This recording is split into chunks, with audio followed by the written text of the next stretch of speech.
Hey guys, welcome back to this week's update on the 30-gallon mixed reef. Today I'm going to be overviewing how I plan on getting my Marco Rock aquascape into the tank.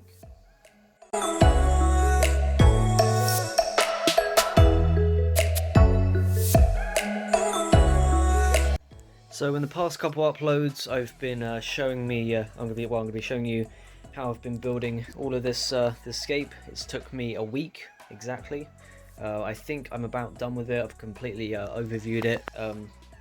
Yeah, I'm really happy with it.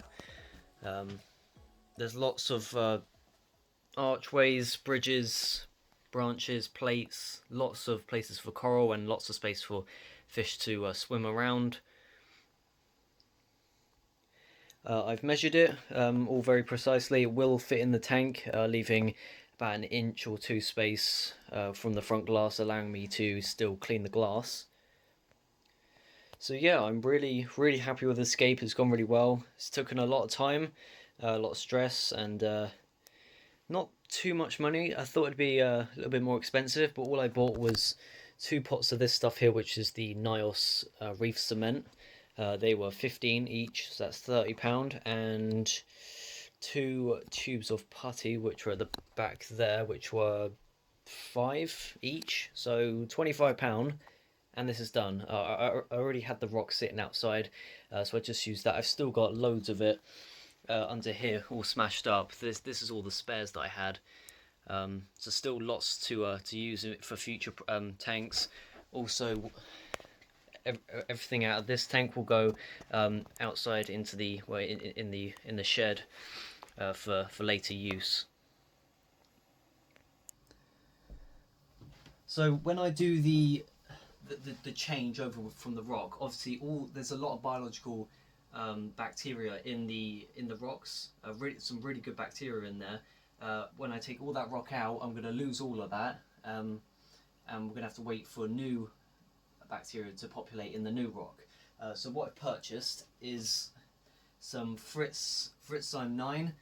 This is quite a big bottle. It treats 150 litres, so I'll probably just putting the whole of this bottle into the tank. Literally the entire thing will go in, and that should prevent any ammonia spikes, because that could possibly happen. There is quite a few fish in here. There's 8 fish. I'm just going to reduce my feeding, increase maintenance on Skimmer and the sponge, and we should be good. So the first thing I'm going to do, well, I'm not going to do this yet. I'm going to do this in the next video. I'm going to show you me doing it. I'll probably do it this weekend at some point, Saturday or Sunday, where I have a big window of time. The first thing I'll do is get all the coral off the rock. So we've got quite a bit of coral in it, and some of it, like the Montiporas mainly. Some of these bits here are really are really grown and fused to the rock. So it's going to take. Some bits are going to break, yeah, I'm going to lose a bit of coral, but most of it, 80% of it, should come off just fine. The Duncan, some of these bits, the Hammer, all the LPS and soft coral, Zoas, some acros up there, easy peasy, get off the rock. This red Montipora in the middle should be, well, probably will be the hardest part to get off, because it's grown so much, encrusted, fused to the rock, and probably I might even need a hammer to just bash it off the rock. Obviously I'm not going to get it all off. It's going to come off in just a piece, or maybe multiple pieces, I don't even know, but it's going to come off. Some bits going to break, lose some bits annoyingly. Yeah, so I'm going to get all that off. I'm going to get it into a separate bucket full of water from the tank, I believe. Yeah, from the tank, so it's the same water. And then once I've done that, I'll get all the rock out, get it into a bag, or just transport it in buckets outside, and then I'm going to get a vacuum or a siphon all the sand, get any detritus out of the sand, anything that's been building up in it over the past 11 months, I think. 11 months this tank has had sand in, so you know, a lot has probably built up in it. So I want to vacuum all that whilst I have the chance, and then once the tank's empty, we're going to take this skimmer out, probably the wave pumps as well if I have to, if they get in the way.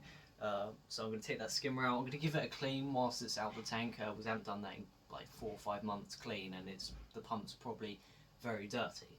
So yeah, get all that stuff out, and then the rock scape will go in one structure at a time, going in.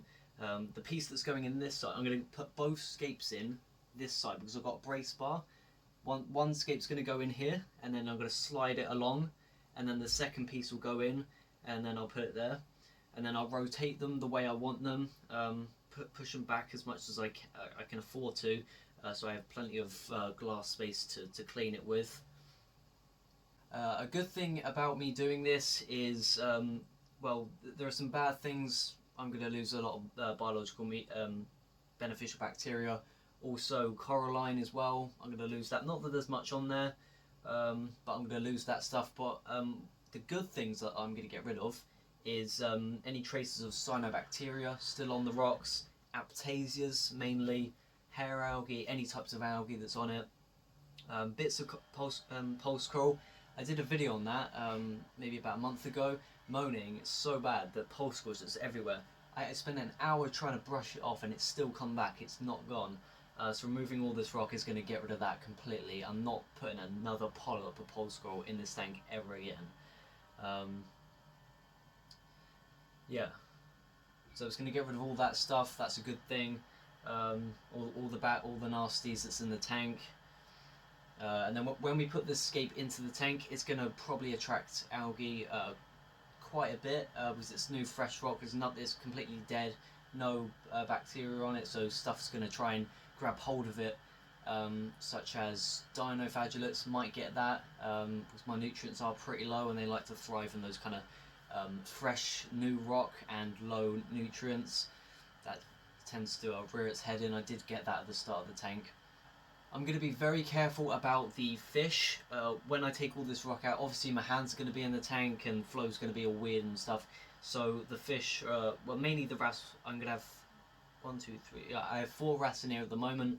They're all going to go in the sand, so when I put this scape in, I want to be very, very careful not to crush any when they're in the sand. So I want to move all the sand around where I'm putting the rock scape and be careful not to hit them because they're all going to go in the sand. That's why I chose this particular aquascape as well. I don't need to mainly focus on hiding spaces because as long as I've got a sand bed, half of my fish are going in the sand anyway. Clownfish, they sleep inside the glass cleaner, the magnet, literally. Well, underneath the skimmer, they get right up in there. The damsel, I don't even know where he goes, somewhere in the rocks, so I guess once coral is grown out all over the rocks, that's going to create shelters, caves and hideouts for all the fish. I do still plan on adding more fish. I'm still adding to the tank. Might add a couple more fish, one or two more fish. Want to get another wrasse, maybe another goby if I can. Yeah, so it's going to be a big day. I'll probably do it Saturday, get everything ready. It's going to take about, I'm going to guess, a couple hours, 2-3 hours to get it done. I also have to replace all the corals onto the new scape once it's in there as well. So yeah, hopefully we don't lose anything. Corals should be fine. Yeah, I'm probably going to have to reposition my wave pumps, different flow, because this is different rock scape, it's different, it's much more open, so I will definitely get more flow around the whole tank, definitely, much more.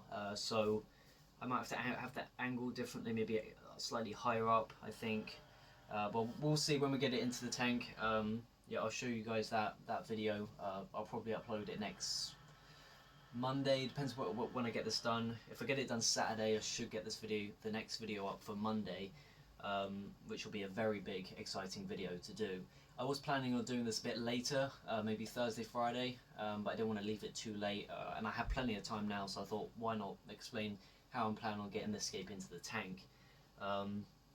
Yeah, I got my dad to help me out with it, because it's virtually impossible to do this with just 2 hands. I need more people to help, you know, lift the scape in the tank, because it's a lot of rock. I need more people to transport stuff and move stuff, carry stuff. So it's useful that I've got someone to help me do all this big job. So yeah, I think that's about it. How I'm going to get this into the tank. Really, I have nothing else to add to that scape. I think I'm completely done with it.